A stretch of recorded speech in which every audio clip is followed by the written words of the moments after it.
the lovely boat. How many washing machines has it got aboard? The lady doesn't know how many, but there are a few washing machines on this boat. And how they're plumbed, she doesn't know. But I could find that out, you know, because I ask questions. Feathers, of course, get ruffled when such things are mentioned. I've mentioned them to the selectmen, I've mentioned them to the Coast Guard, I've mentioned them till I've been blue in the face. And actually, we've made considerable progress. In 1988, for instance, the big cruise boats were pumping their sewage directly into the harbor. The selectmen, in their knowledge, passed a law forbidding this, and this was early 1989. And the law also forbids the dumping of gray water. So we have got our handle on the dumping of sewage into the harbor. I'm being a little heartened. I've talked to some of these big boats, and some of them are built with holding tanks for gray water.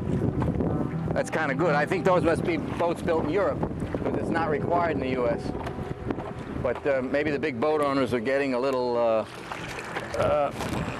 feedback and are changing their style. I hope that's the case. This is not the whole problem. Woods Hole identified other problems like the nutrient loading. The nutrient loading, of course, is a problem that is going to emerge in the future if we don't correct the amount of fertilizer that is put on lawns that were once natural habitat. If we don't update our septic systems such that large amounts of nitrates and phosphates percolate through the sand and into the from the watershed and into the harbor, this will slowly increase. I don't know if anybody was out early in the morning on July 5th. We had a hell of a downpour, and I was walking my dog, and I kind of relished in it. But it was two things you could notice.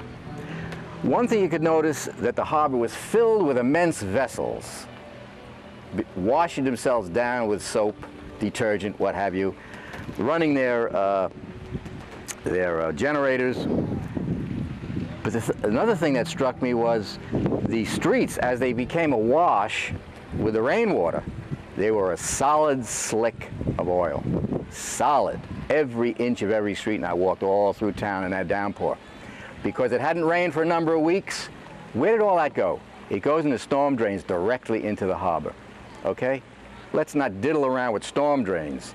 Those have to be attended to, and they have to treat the water so that this immense amount of hydrocarbon, which is 10 times what it was 15 years ago, because we have 10 times as many cars, is going to slowly and irrevocably, along with the boats and the detergents and the combustion products from all the outboards into large engines, as well as the nitrates, do in this harbor as every harbor on the East Coast has been done in.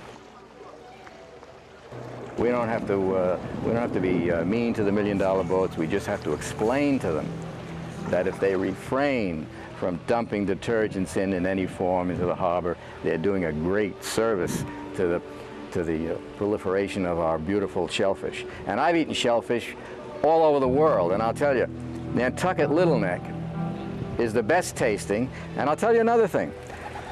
Nantucket oyster, or any of the oysters from up and down the East Coast, from Prince Edward Island to Long Island, are better than any oyster you can get in France. We have beautiful stuff, and we're going to piss it away if we don't do something. The main thing is to not be so focused on the fact that you might lose some business. Be focused on a creative approach to cleaning this up. The creative approach is to get the people who are doing the polluting on your side. Easy to do. I could do it in a half an hour. Well, how would that half an hour turn out? What would be the brunt of it? I'd serve them a plate of Nantucket Little Necks and Nantucket cherry stones broiled with herbs, and I say, do you like this stuff? Well, don't dump your detergent in and your children can eat it.